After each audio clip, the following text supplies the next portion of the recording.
Can I post my socials here so the chat can follow me? What's going on today?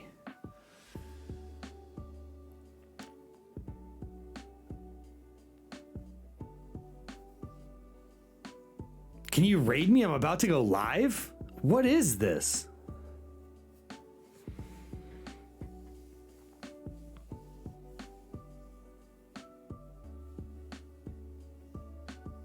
All right, guys, we got to take a quick time out here. Hope you have an amazing stream, but I got to go set up for mine. All right, time out. All right, we're gonna go to school. Can we go to school for a second, everybody? Toxic Killer School today, guys. If you've ever wondered what's good etiquette for being in a stream chat, when is something considered self-promo? I need help with OBS. How can I use social media to grow my brand? Mental health while streaming, then come on through Toxic Killer 50's Twitch channel. Starting April 17th at 1 p.m. Central Standard Time, we will be starting a podcast to go over things that don't get mentioned a lot on Twitch that can really help you out. We'll have guests in some episodes, some will just be me, but it's going to be a place where you can ask all of your questions, get answers to anything you want answered in a safe, judgment-free space. So come on down to the channel April 17th, twitch.tv/ToxicKiller50. And let's have an honest conversation about the things that you need to do to potentially grow your channel on Twitch. Appreciate you all, and we will see you soon.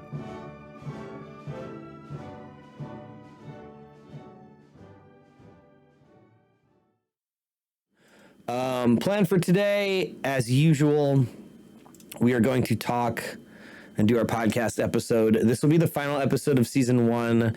I am getting ready and I need guests or people that want to participate in season 2.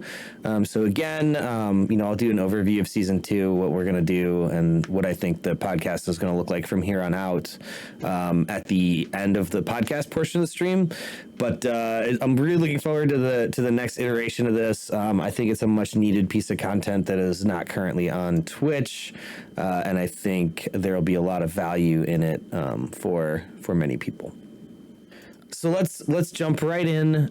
We are going to talk today about a very, very, very, very important topic. Last week we spoke about discoverability and raid etiquette.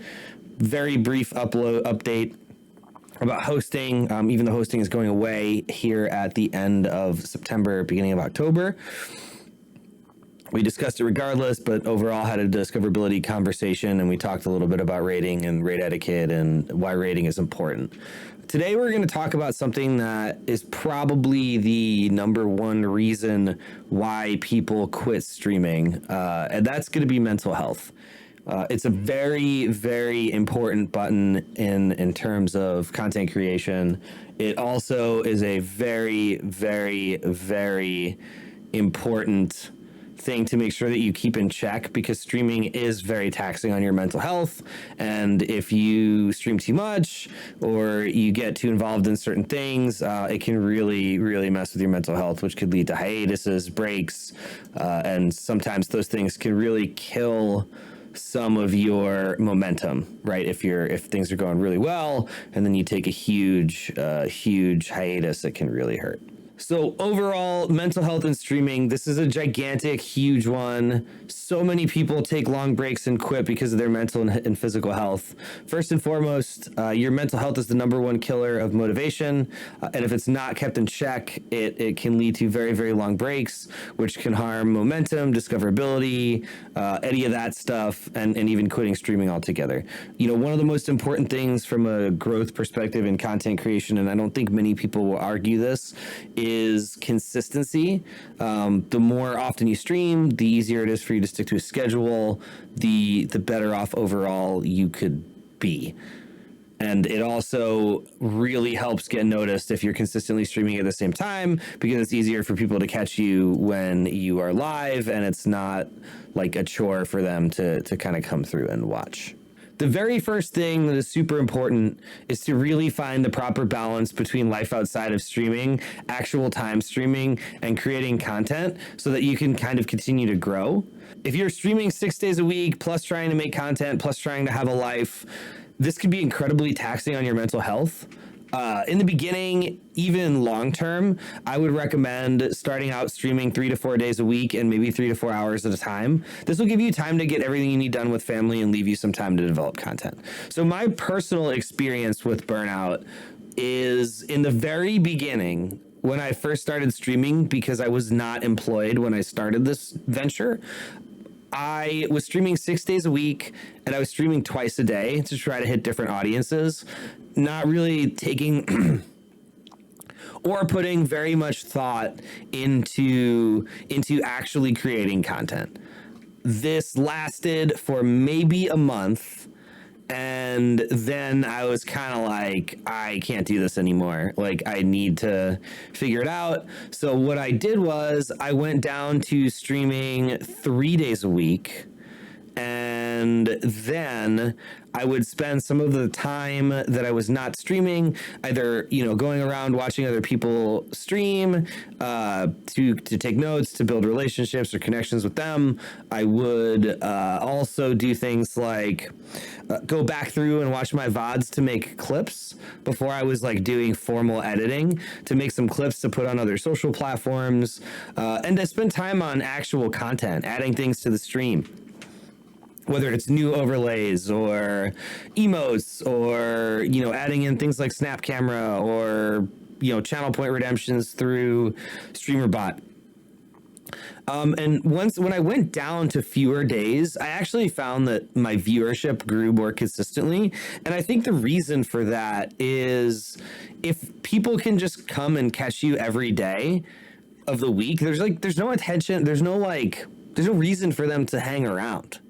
Like, what's the incentive for them to hang around if you're there Monday, Tuesday, Wednesday, Thursday, Friday, Saturday, Sunday, right? But if you're only on like once or one or two times a week or 3 times a week, like a TV show, then you got to think like it's much harder for people to catch you. So people are more likely to kind of be there if they only have three chances to watch you versus 7 in a week. And it also just gives you a lot of time to do the things that really, I think, make a huge difference in growth that you're not going to do if you're streaming 7 days a week, 8 hours a day. So another big one, really big one, that can be super destructive to your mental health is your view counts. This is a big one for me, and really, it doesn't bother some people to have their view count on. Me, it does. I find that when I see the view count go down, it really starts to affect my mood. I haven't streamed with view count on in probably about 7 or 8 months. And for me, it made a gigantic difference because I'm not worried about who's in the chat, how many are in the chat. I can focus and spend my time on specifically making sure that the people that are in chat are getting attention and I'm talking to them and I'm responding to messages. And it allows me to keep my energy regardless of how many people are in there. So it doesn't matter to me whether there's 20 people or 70 people, or, I've had 100 viewers in my chat a few times. It doesn't happen consistently yet, but, it really, not having view count on helps me personally a ton. I would turn it off. Don't spend your time while you're live worrying about how many people are currently in your stream. Instead, spend your time and energy mastering your content and engaging with your chat. This will help you allow yourself to not get discouraged when your viewer count is low, but it also helps you not get nervous when there's a lot of people in there, right? That's a big thing, is sometimes as you're growing, I think you get used to a certain audience size, but then let's say you're having a real good stream or you get a really big raid or something like that, and you're, above what your normal average viewer count is. Not knowing how many people in there can really help ease a little bit of that nervousness. And, I think I think just help a ton with your comfort in terms of overall comfort level.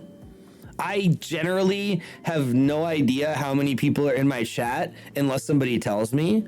It really, for me personally, it helps me give the same amount of energy no matter how many people are in my channel. You shouldn't be spending your time or energy mastering your worrying about, oh my God, there's only 3 viewers in here. That's not what you need to be spending your energy on when you're streaming. Yeah, you should be spending your energy focused on your content, mastering your content, interacting with your chat. And it helps me if there's like 50 viewers or 60 viewers in my chat, not be as nervous that there's that many people. And then I could just go about business as usual. It's for me, not having the view count off, there's no anxiety for me. I have no anxiety about what's going on in the stream or the chat or, whatever. So if I have a night where there's like 100 viewers, to me, I couldn't tell the difference. Because I never know how many people are in there. There could be 100 people in here right now. There's not, but there could be, right? And I would be able to carry on the same energy, carry on the same everything. You wouldn't be able to tell that I'd never had that many people in here before because I don't have the view count on, so I never know. It's a big one. Some people it doesn't bother. I know plenty of people that are not bothered by having their view count turned on.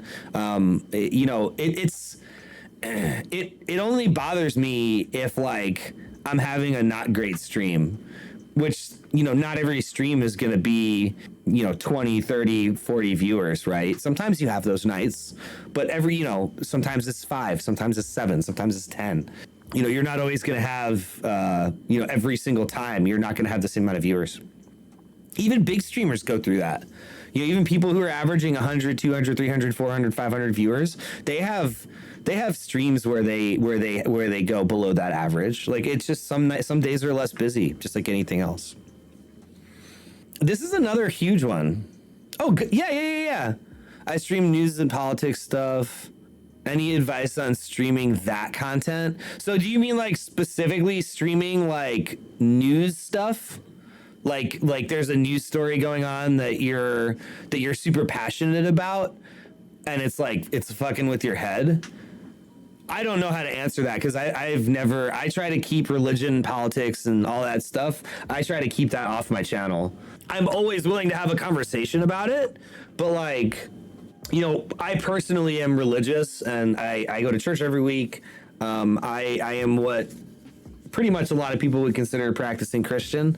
I don't bring it up on stream a lot because I don't ever want people to feel like this is not a place that they can be because I have a certain preconceived thought process about them or their views or, to me, that stuff on Twitch in this particular vein, that part of my life doesn't matter unless somebody wants to have a conversation about it.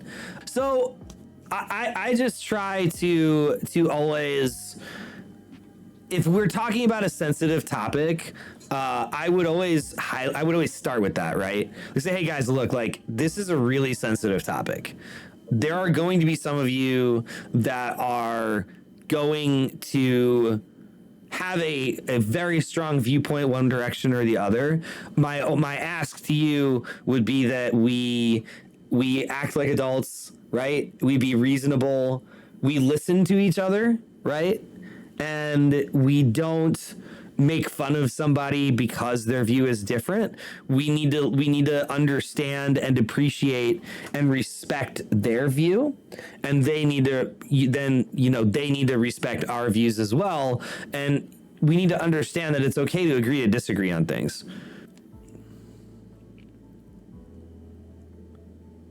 In the end, it's up to you how you. Yeah, see, that's also very true, right? It just like we've talked about in other episodes, it's really important to remember that it's your channel, right? And you kind of have that final say for how you want people to behave in your chat. I would say that if we're talking about a very sensitive subject, right, the most important thing to do is to lay out the ground rules that if like you're not being civil, you're going to be banned. I hate to be like that hardline about stuff, but the reality of it is, and this is just so you guys know, when we'll talk about the season 2 of the podcast more in depth at the end, but like the next iteration of this podcast, what I really want to focus on, and this is going to be really cool, but it's also incredibly sensitive. What I really want to focus on is I want to focus on giving Twitch communities that have been targets of attacks, whether it be hate raids, sexual harassment, any of that stuff that went on like earlier this year. I want to give other content creators a platform on this podcast in a forum to bring a story of a time where they were hate raided or they were the victim of some type of harassment or bullying or whatever.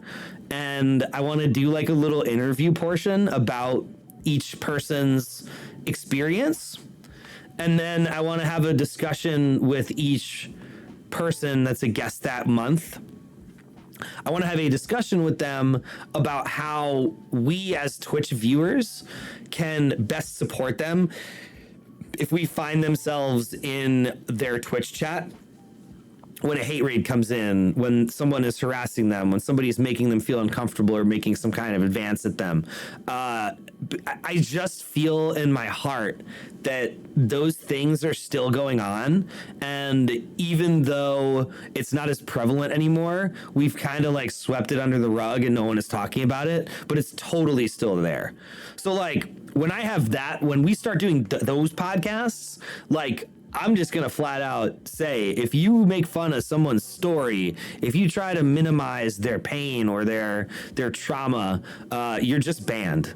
Like, I'm not gonna sugarcoat it. Like, we're not gonna play that game of like, okay, like we're gonna troll now, right? Like that shit's just not gonna happen. But like that's how I would handle it. And that's how I'm going to handle it when we kind of move forward in the next iteration of the podcast. Another gigantic killer of mental health is spending too much time networking or supporting. There is such a thing as supporting too much. It can really take a toll on your mental health. There is a lot of stigma, right, around support for support right now. I personally don't do that anymore. I did that for a little while. It is just impossible to be everywhere all of the time. So you really need to prioritize your life off of Twitch, right? I personally am never upset if somebody can't make it to my stream. I think one of the worst things that we have gotten into the habit of doing as both streamers and viewers is apologizing to people when we're not able to be on Twitch for a week. Like, you should never have to apologize to somebody for not being in their stream. That's ridiculous. It's ridiculous. We all have lives. I have things I do outside of Twitch when I'm not streaming. Will, you have things you do outside of Twitch when you're not streaming. Driga, Beely, you know, Sotos, you guys all do other things when you're not on Twitch. You have hobbies. You go out to dinner. You go to movies. We go to concert. We all do things, right? You have no life, to be honest. I mean, well, maybe, look, some people don't. Some people don't do as many things outside. A lot of us do, right? Like, a lot of us do. But you have things you do when you're not watching streams. And you shouldn't support and watching your friends and watching the content you like to make, like, that should never be a full-time job. You should never feel like you have to spend 8 hours a day to get ahead. Right? That's specifically for those streamers who are networking, which is such a dirty word. I hate that word. I really hate that word. I don't know if anybody else hates that word. I fucking hate the word networking. Networking, it seems like so transactional. Really, what we're doing, or what we should call it, is developing relationships with other content creators and their communities. That's what it is. It's making friends. That's all it is. That's what I go into streams as a viewer, and I try to do when I'm watching, when I'm watching people. I am not trying to get anything from them. If they raid me or something, great. But like, I am not going to be upset with them if like they don't raid me. I'm still going to come by their streams. If they make good content, they're entertaining, they have a good community that's welcoming, like I'm going to be there. That's a big one. Supporting too much, networking too much, watching too many streams, supporting too many streams, that will like drive you absolutely insane if you let it. My biggest advice for that is watch who you want to watch, support who you want to support, do things because you like the person that you're trying to or wanting to spend time with. Don't watch somebody just to feel like you're going to gain something. Like, because you're probably not going to. You just need to watch Twitch when you can. Don't start taking other things away so that you can spend more time on Twitch. Okay, so this next talking point is a dinger. I need a little grace on this one. This is going to come off a little conceited when I say it. But just know this is something that I learned the hard way. And this is something that is really big in terms of maintaining good mental health, and also in learning how to be the best creator that you can be. Sometimes when we are making content, we get hung up on games or certain content that doesn't work, or for whatever reason does not translate to Twitch. Okay? So that's the point. A caveat. You should always play the games or make the content if you're not a gamer on stream. Make the content or show or make the thing you want to make and you enjoy making. Always play what you like to play. Do not play things to get views. If you're not having fun, your chat can tell. It's the easiest way to lose viewership. Do not do anything for views. If something does not work, period. If it doesn't work, if you tried it for months, just change the content and move on. It's okay. Find something else that you enjoy. The other big thing is if you're playing a category that's super saturated, like Fortnite, Call of Duty, Apex, any of those games that are super saturated, you can totally play those games. I play those games sometimes, but don't expect that you're going to be on like the front page of Fortnite. So if a bit or a part of content doesn't work, just remember it's not the end of the world. Not everything translates over to Twitch, and there's always other content to be made. All right, so that was our first talking point, or that was our first bullet. Number 2 is another good one, and you guys are going to hate me for these.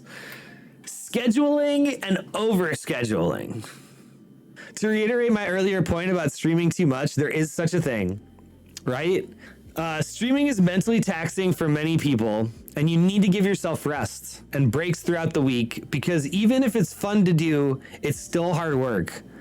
After I'm done streaming, I'm usually like exhausted, and I go to sleep at the end of the night. I just go to bed. To avoid burnout, I would start off by streaming less and build up to more days. Also, in the beginning, it's really good to stream 3 hours. And then as you grow, you increase your viewership. You can increase your stream time a little bit to like 4 to 5 hours, but I generally would not stream over 4 hours or 5 hours unless you're doing like a special stream, like a 12-hour stream or subathon or whatever. It's really hard. As somebody who's done 12-hour streams, I've done an 18-hour stream, I've done 8-hour streams. Those streams, anything over like 8 hours, it starts to get really difficult. And if you're not used to that, it could really make you need to take like a long break afterwards to recover from it, because it's a lot of splitting your attention. I stream for generally about 4 to 5 hours now. For me, 4 to 5 hours is like that's a good amount of time. Unless I'm doing a subathon, I'll go for 4 to 5 hours, sometimes 6, but like generally 4 to 5 it's a good range. It is very important. This is very important. And I know it's hard for some people to stick to a schedule, but even if your schedule is twice a week, because that's all you can commit to, then make a schedule twice a week. Being able to consistently commit to streaming the same days and times every week is a great way to grow your channel. This is not one of those, well, it's not going to work for everyone points. I don't think you would have any person tell you that having a consistent stream schedule where they stream a certain amount of times per week and a certain period of time on those times per week, I don't think a single one of them would say that it was not beneficial for their channel. You need to have some kind of schedule so that people know and can expect when you're going to be live so that they can come watch. Remember, some people watch on mobile and that's fine. But remember, a lot of people are taking time out of their day at home to sit down and watch Twitch. So we're like a TV show. They're gonna come and they're gonna watch us for an hour or 2 or 3. Maybe they're gonna binge and they're gonna watch the whole stream. You know, maybe they're only gonna come in for 30 minutes and that's the part of the TV show that they wanna see. But having a schedule so that people can know when they have the ability to come time, to schedule time to come and watch, that's a big one. Thinking about that, I think what you were saying about a schedule, it's both a self-discipline thing. It's also predictable for, yes. It helps a few things. The first thing it helps is, one of the ways that Twitch's algorithm does look at things is it looks at people who consistently stream. So if you are, let's say you're playing Final Fantasy. What up, Buddha? If you're playing Final Fantasy at the same time on Monday, Wednesday, Friday, and every time you have the same amount of viewers, let's say you have 25 viewers or 30 viewers, I don't know, just as an example. Twitch is more likely to put your content on recommended because you are always online at that time when there's not a person or people playing that game in recommended. Guess who's going to get put on recommended? Every time. Like, you're going to go on recommended because you are consistently online when Twitch is looking for streams to push out into the recommended page. If you're online once a month or once a week or whatever, it's still consistent. But or if you're just on different days and different times, and it makes it harder for Twitch to know when to push you out. So schedules are important. I'm not saying you can't stream if you don't have one. What I am saying is having a schedule is much more important. Yeah, it does. They don't talk about that.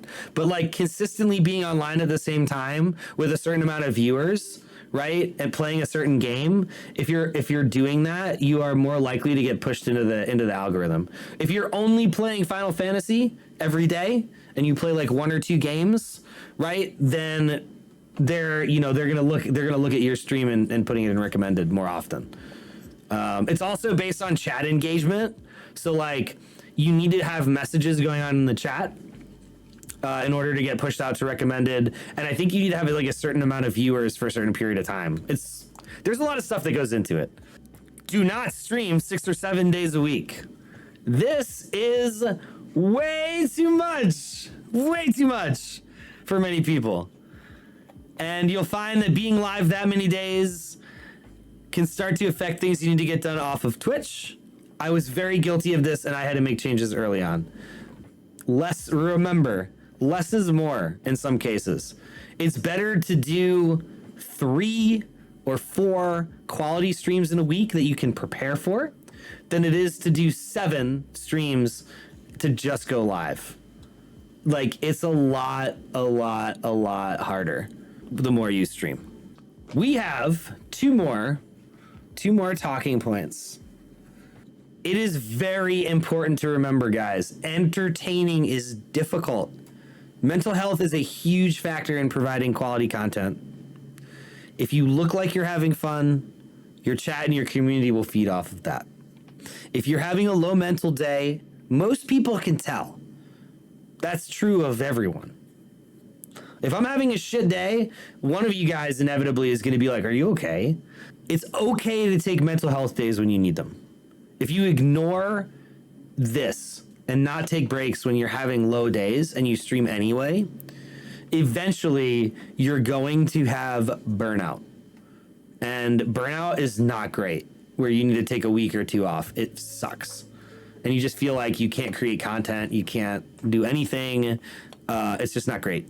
If you're having fun with what you're doing, the quality of your content and the value of your content will grow alongside of you enjoying yourself as you're live.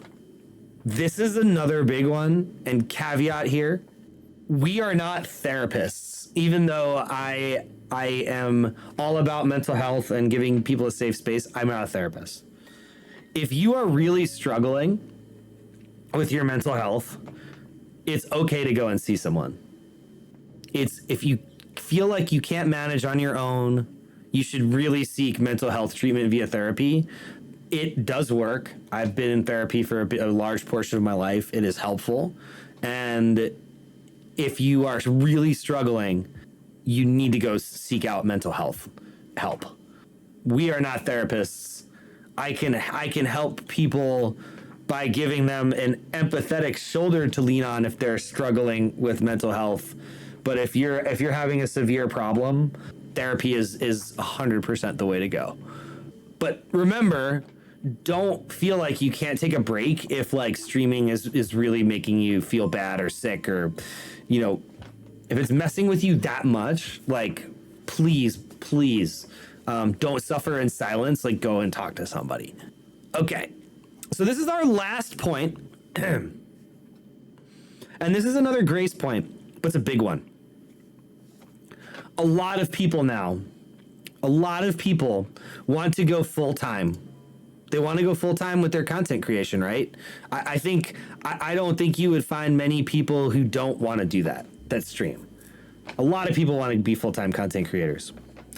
The reality here is I don't, or anybody else, we have no answer for this. So take what I'm going to say with a grain of salt, but I wanted to have this in here because I feel like it's an important topic in regards to mental health. You might just start streaming and pop off for one reason or another and grow super quick. You might not. There's no science to this. There's no magic bullet I could give you and say, yeah, if you do these things, you're going to have, 10,000 followers in the first year and be partner. The truth is, I don't know, because I'm still learning a lot of this stuff. If you aren't growing right away, do not worry about it. Continue to focus on making your content more professional and effective, and eventually it'll fall into place. Do not let streaming become your life until it actually works for you. If you are going to make a run at full-time content creation, make sure that you are open and honest about your budget. Because there are things, insurance, 401k, Twitch doesn't pay for those things. So if you are thinking about going full-time and leaving your 9-to-5 job, make sure that you know how much money you need to make from Twitch or other content creation platforms in order to cover everything. And that includes medical insurance, dental, vision, retirement benefits, like 401k, because you have your own 401k. You're not going to get those being a full-time content creator. So you have to figure out and find ways to save that money on your own. Final point I have for this, and then we'll get into some Final Fantasy 1, is don't listen to the crowd. Sometimes it is okay to take community direction on what games to play, but for the most part, do the things that you love to do. Play the games and make the content that you find interesting and make sure that you enjoy it. And your people will find you eventually. They will find you. Your group, your viewers, they will find you. You'll get to know them, and your people will eventually find you. It just takes time sometimes, and you can't be impatient. You can't rush it. You can't force it. You just have to focus on the things you can control. And the one thing we have control over is our content itself. We don't have control over who comes when. We don't have control over who's going to rate us. We don't have control over who's going to sub or not sub or follow or unfollow, or we don't have control over any of that shit. None of it. None of it. All we have control over is the content that we're putting out to our audience and the quality of that content that we're putting out to our audience. Anybody have any questions, or should we play video games?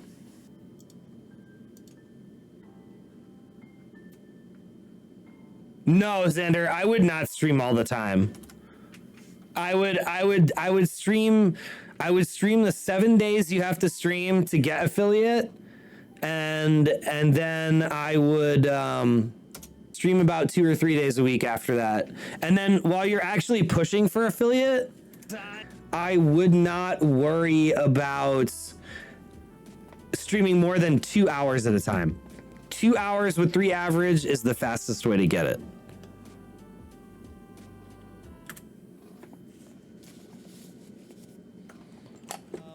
So for the next season of the podcast, if you fall into any of those groups, you female gamer, LGBTQ, BIPOC, any group that's been the target of a hate raid or harassment, and you're interested in appearing on the podcast, please let me know. Reach out to me either through DM or what have you. Thank you so much for an incredible stream. Had a lot of fun today.